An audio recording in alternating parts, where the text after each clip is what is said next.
Hello everyone. In this video, we'll be continuing the chapter 1 of accountancy. So without wasting time, let's start the topic. Today's topic is difference between bookkeeping and accounting. कि bookkeeping और accounting क्या होता है, इनमें दोनों में क्या difference होता है. So if we talk about the scope of bookkeeping and accounting, book keeping और अकाउंटिंग का स्कोप क्या होता है. हमने पूरी अकाउंटिंग प्रोसेस स्टडी करी प्रीवियस वीडियो में. जैसे ही बिजनेस में कोई ट्रांजैक्शन होती है, सबसे पहले हम उस ट्रांजैक्शन को रिकॉर्ड करते हैं. रिकॉर्डिंग के बाद हम उसे क्लासीफाई करते हैं. क्लासीफाई करने के बाद हम उसे समराइज करते हैं. समराइज के बाद हम उन चीज़ों को एनालाइज करते हैं.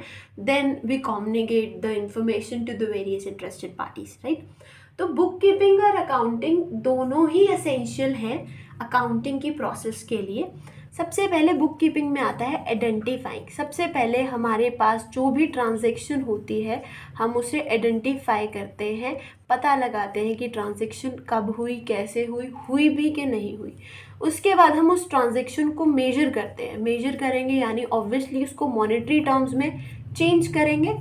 देन उसको मॉनेटरी टर्म्स में कन्वर्ट करने के बाद वी मेक जर्नल्स. हम जर्नल एंट्रीज पास आउट करते हैं, जो कि हमारा फोरमोस्ट स्टेप होता है अकाउंटिंग की प्रोसेस के लिए. Then we do classification of that journal entries. हम लेजर्स बनाते हैं उन जर्नल एंट्रीज के बेसिस पे.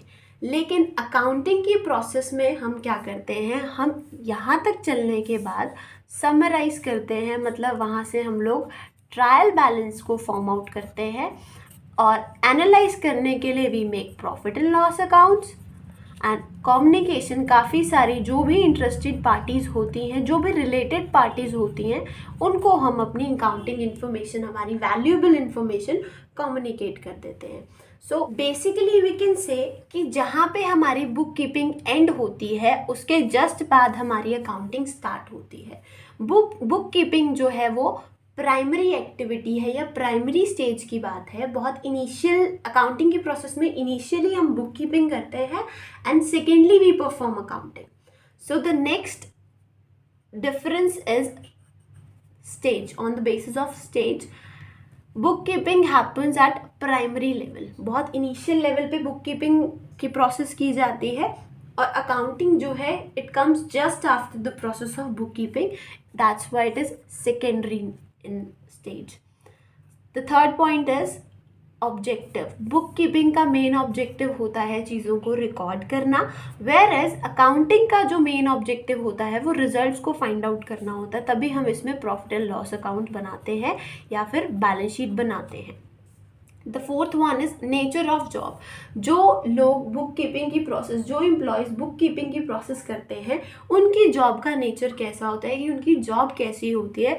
इट इज़ ऑफ रूटीन और क्लरिकल नेचर. वो रूटीन की नेचर होती है, रूटीन नेचर की जॉब होती है. जैसे ही कोई भी ट्रांजेक्शन होती है, they have to note side by side, right. And whereas accounting is analytical in nature. यहाँ पे हम एनालिटिकल स्किल्स का यूज़ करते हैं, अपनी कंपैरेटिव स्किल्स का यूज़ करते हैं ताकि हम कंक्लूजन्स को ड्रॉ आउट कर सके. The next basis of difference is performed by. कि बुक कीपिंग जो है जूनियर स्टाफ परफॉर्म करता है, वेयर एज अकाउंटिंग जो है सीनियर स्टाफ परफॉर्म करता है. Junior staff in the sense कि जो लीस्ट पोस्ट पे लोग होते हैं, लेसर पोस्ट पे लोग होते हैं. और अकाउंटिंग की प्रोसेस जो है उनके कंपैरेटिवली जो लोग हाई पोस्ट पे होते हैं वो लोग करते हैं. The next difference is knowledge level. Book keeping में limited knowledge level is required. हमें बहुत हाई लेवल की ज़रूरत नहीं है, बहुत हाई स्किल्स की ज़रूरत नहीं है. लेकिन अकाउंटिंग की प्रोसेस में we require higher level of knowledge, because we have to analyse the things and we have to draw the conclusions out. The last point of difference is analytical skills. Book keeper के पास analytical skills की requirement नहीं होती, क्योंकि transaction जैसे भी एक business में होती है, he just has to record the transaction. He does not required any special kind of skills. He just know it has happened and he has to write the things only. Whereas accounting करने वाले इंसानों को, accounting करने वाले person को analytical skills की requirement होती है, because he has to do the analysis of the statements provided by the accounting process. सो हम यहाँ से कंक्लूड कर सकते हैं कि book keeping is compulsory for the process of accounting. बिना बुक कीपिंग के, बिना चीज़ों को रिकॉर्ड किए हम अकाउंटिंग की प्रोसेस को कैरी आउट नहीं कर सकते। Accounting is dependent on bookkeeping, we can also say that. University point of view से ये बहुत इंपॉर्टेंट क्वेश्चन है बुक कीपिंग और अकाउंटिंग का। सो अगर हमें इसकी बेसिस जो है लर्न करने हैं तो हम इस मेमोनिक की हेल्प से इसको लर्न कर सकते हैं। AP के sons.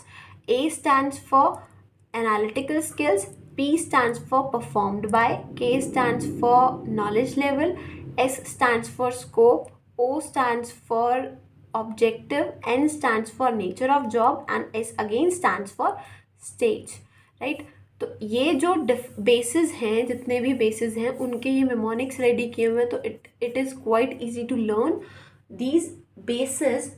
Now the time comes for next topic, that is the difference between accounting and accountancy. Accounting और accountancy में क्या difference है? So the very first point is meaning. Accounting या accountancy का meaning क्या होता है? Accounting में we include the things or the whole accounting process. Book keeping से लेकर हमारी जो भी अकाउंटिंग तक की जो भी प्रोसेस होती है वो सब हम अकाउंटिंग में इंक्लूड करते हैं। वेयर एज अकाउंटेंसी जो है एक बॉडी ऑफ नॉलेज है, एक सेट ऑफ रूल्स है या सेट ऑफ प्रोसीजर्स है जो हमें बताता है कि हमें अपनी अकाउंटिंग की प्रोसेस को किस तरह से कैरी आउट करना है। Accountancy is a body of knowledge prescribing rules and principles, जो हमें रूल्स और प्रिंसिपल्स देते हैं जिसके बेस पे हमारी होल अकाउंटिंग प्रोसेस जो है बेस्ड होती है। अकाउंटिंग का scope as compare to accountancy narrow होता है और अकाउंटेंसी का scope as compare to accounting it is wider because it includes both the things, bookkeeping and accounting. Accounting में जस्ट बुक कीपिंग ही होती है, रिकॉर्डिंग कर ली हमने, बट इस पूरी अकाउंटेंसी जो है अकाउंटिंग की पूरी प्रोसेस के साथ साथ चलता है। मतलब हमें वहाँ से रूल्स एंड रेगुलेशंस मिलते हैं जो हमें अकाउंटिंग की प्रोसेस को करने में हेल्प आउट करते हैं या गाइड करते हैं। The third one is relation. Accounting जो है वो सिर्फ और सिर्फ बुक कीपिंग पे डिपेंडेंट है कि हम जब तक चीज़ें रिकॉर्ड नहीं करेंगे we can not make any kind of analysis. But accountancy जो है it is dependent on bookkeeping as well as accounting. दोनों चीज़ों पे अकाउंटेंसी डिपेंडेंट होती है, या ये कह सकते हैं कि it influences both the things, right. So the fourth point is function. Accounting का फंक्शन क्या होता है कि हमारी चीज़ों को, हमारे बिजनेस की जो भी आइटम्स है, एसेट्स हैं, लाइबिलिटीज, हमारे बेसिकली हमारे बिजनेस की फाइनेंशियल पोजीशंस को बताना और साथ में चीज़ों को कम्युनिकेट भी करना। वेयर एज अकाउंटेंसी का क्या फंक्शन होता है, मेजरली डिसीजन मेकिंग में हेल्प आउट करना। डिसीजन मेकिंग में कैसे हेल्प आउट करना, क्योंकि ये हमें proper policies, set of rules, regulations, her cheese define करते हैं जिससे हम further decision making carry out कर सकते हैं। The next topic comes of सब फील्ड्स ऑफ अकाउंटिंग। अभी तक हमने पढ़ा कि अकाउंटिंग एक प्रोसेस होती है जिसमें काफ़ी सारे स्टेप्स होते हैं, ये रूल्स एंड रेगुलेशंस पे बेस्ड होती है। बट अकाउंटिंग के भी आगे सब डिविजन्स हैं, सब टाइप्स हैं कि अकाउंटिंग भी आगे डाइवर्सिफाइड है अलग अलग तरीक़ों में। सो the very first is financial accounting. Financial accounting basically जो हर एक ऑर्गेनाइजेशन कैरी आउट करती है, that is financial accounting, right. The next is cost accounting. Cost accounting वो अकाउंटिंग प्रोसेस होती है जिसमें हम अपनी प्रोडक्शन की कॉस्ट को या अपनी पर यूनिट कॉस्ट को कैलकुलेट कर सकें कि हम जो प्रोड्यूस कर रहे हैं वो हमारे को कितनी कॉस्ट में पड़ा है और how can we have the least cost, हम अपनी कॉस्ट को किस तरह से कम कर सकते हैं। तो it is all about that. The next is tax accounting. Tax accounting की हम किस तरीके से टैक्स सेविंग कर सकते हैं, टैक्स चोरी नहीं कर सकते, टैक्स इवेजन नहीं कर सकते, बट टैक्स सेविंग किस तरह से कर सकते हैं या हम टैक्स पे कैसे कर रहे हैं, वो सब इस अकाउंटिंग के अंडर आता है। The next is management accounting. Management accounting वो अकाउंटिंग होगी जो हमारे बिजनेस को मैनेज करने के लिए, या जो भी हमारी मैनेजमेंट जो है अकाउंटिंग कैरी आउट करती है हमारे बिजनेस को चलाने के लिए, उसे हम मैनेजमेंट अकाउंटिंग बोलेंगे। And then last one is social responsibility accounting. ये एक बहुत इमर्जिंग कंसेप्ट है आज के टाइम में कॉरपोरेट वर्ल्ड में, कि सोशल रिस्पॉन्सिबिलिटी के लिए हर एक कंपनी, हर एक ऑर्गेनाइजेशन को काम करना पड़ता है। वो किस तरह से काम करेंगे, क्या काम करेंगे, कितनी कॉस्ट डिवोट करेंगे और उन्हें उस चीज़ से क्या इम्पैक्ट होगा, वो सब चीज़ें हम सोशल रिस्पॉन्सिबिलिटी अकाउंटिंग में डिसाइड करते हैं।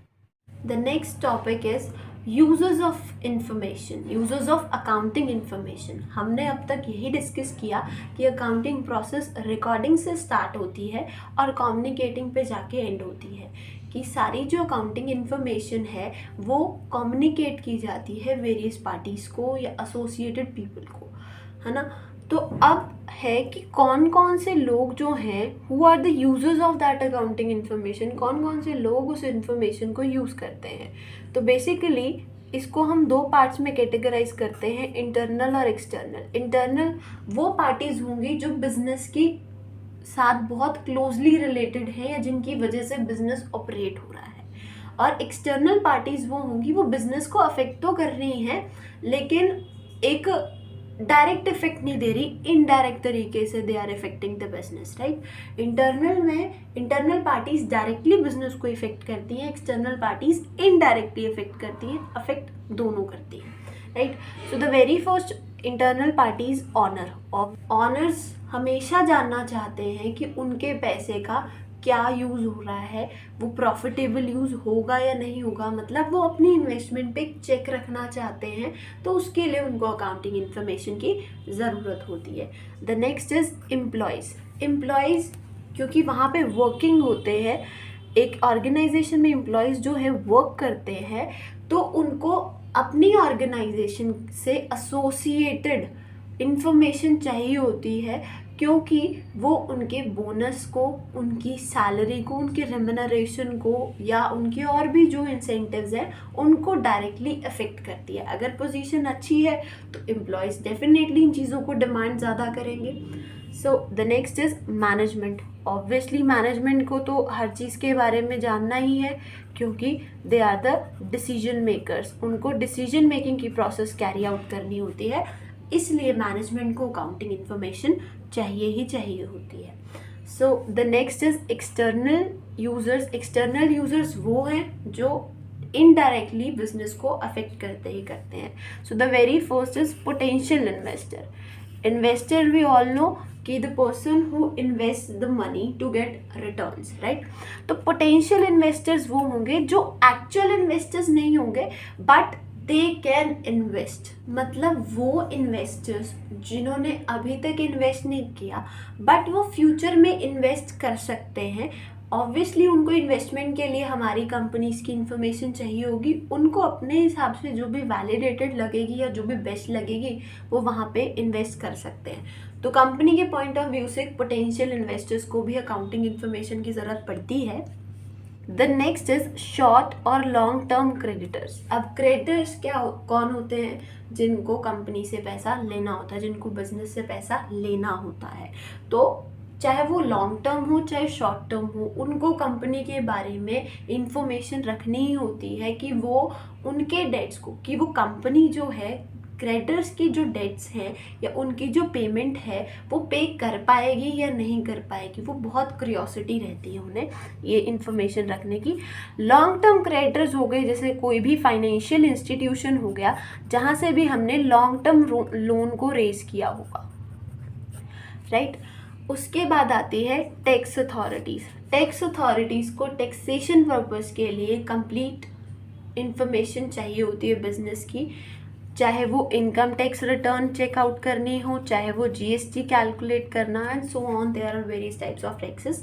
हर तरह की टैक्स को कैलकुलेट करने के लिए या इम्प्लीमेंट करने के लिए टैक्स अथॉरिटीज़ को अकाउंटिंग इन्फॉर्मेशन चाहिए होती है कंपनीज की। The next is government. Government को किस लिए चाहिए? गवर्नमेंट पॉलिसीज़ फ्रेम आउट करती है। पॉलिसीज़ गवर्नमेंट की जो पॉलिसीज़ हैं वो मॉनेटरी पॉलिसीज़ भी हो सकती हैं, वो फिस्कल पॉलिसीज़ भी हो सकती है। गवर्नमेंट को ये पॉलिसीज़ फॉर्मुलेट करने के लिए बिजनेस के बारे में, कंपनीज़ के बारे में पता होना चाहिए, क्योंकि उनको फर्दर फाइनेंशियल प्लानिंग करनी होती है, अपना बजट बनाना होता है and so on. The fifth is social responsibility. अब सोशल रिस्पॉन्सिबिलिटी को फुलफिल करने के लिए भी इंफॉर्मेशन की, अकाउंटिंग इंफॉर्मेशन की ज़रूरत पड़ती है, क्योंकि अगर एक कंपनी को सोसाइटी में सर्वाइव करना है तो उन्हें सोशल रिस्पॉन्सिबिलिटी को डिस्चार्ज करना बहुत ज़रूरी है। और उस रिस्पॉन्सिबिलिटी को डिस्चार्ज करने के लिए कंपनी के पास अपनी इंफॉर्मेशन होनी चाहिए। सपोज़ कोई भी कंपनी है, वो किसी ना किसी वे से एनवायरनमेंट को हार्म कर रही होती है, whether air pollution, soil pollution, water pollution, noise pollution, any type of pollution, तो उस चीज़ को कंपनसेट करने के लिए कंपनी क्या कर सकती है। लाइक बहुत सारे कंपनीज़ हैं, उन्होंने अलग अलग कैंपेन्स चलाए हुए हैं, अलग अलग सोशल रिस्पॉन्सिबिलिटी एक्टिविटीज़ वो लोग रन कर रहे हैं, just to have a good image in the market, to raise the goodwill. तो सोशल रिस्पॉन्सिबिलिटी के लिए भी अकाउंटिंग इन्फॉर्मेशन ज़रूरी है। अगर हमारे पास हमारे अकाउंट्स की, हमारे बिजनेस की इन्फॉर्मेशन ही नहीं होगी तो हम सोशल रिस्पॉन्सिबिलिटी में कंट्रीब्यूट भी नहीं कर पाएंगे। सो the next is general public. General public को इन्फॉर्मेशन इसलिए चाहिए क्योंकि आपकी जो कंपनी है या कोई भी कंपनी है वो सोसाइटी में रहती है और सोसाइटी की ही रिसोर्सेज को यूज़ करती है। तो सोसाइटी में रहने वाले लोगों को, जनरल पब्लिक को भी उस अकाउंटिंग इन्फॉर्मेशन का या एक कंपनी की इन्फॉर्मेशन को जानने का पूरा पूरा राइट होता है, अनलेस अनटिल वो कंपनी की जो इन्फॉर्मेशन है वहाँ की सीक्रेसी को डिस्टर्ब ना करे। एक लिमिट तक जो है जनरल पब्लिक या कोई भी पार्टी जो है वो इन्फॉर्मेशन ले सकती है, बट जो चीज़ें कंपनी को सीक्रेट रखनी होती हैं, सीक्रेसी के अंडर आती है, वो चीज़ें कंपनी डिस्क्लोज नहीं करती है। The next is competitors. Competitors को इन्फॉर्मेशन क्यों चाहिए होती है? क्योंकि उनको भी कॉम्पिटिटिव एडवांटेज लेनी होती है। कॉम्पिटिटिव एडवांटेज लेने के लिए भी कर सकते हैं वो लोग, या उनको मार्केट में सरवाइव करना है उस चीज़ के लिए भी वो इन्फॉर्मेशन ले सकते हैं, अपने मार्केट सर्वाइवल के लिए भी, एंड मैनी मोर थिंग्स कि वो सेम प्रोडक्ट प्रोड्यूस करें। बहुत सी चीज़ें होती हैं जिसके लिए कॉम्पिटिटर्स को भी अकाउंटिंग इन्फॉर्मेशन की ज़रूरत पड़ती है।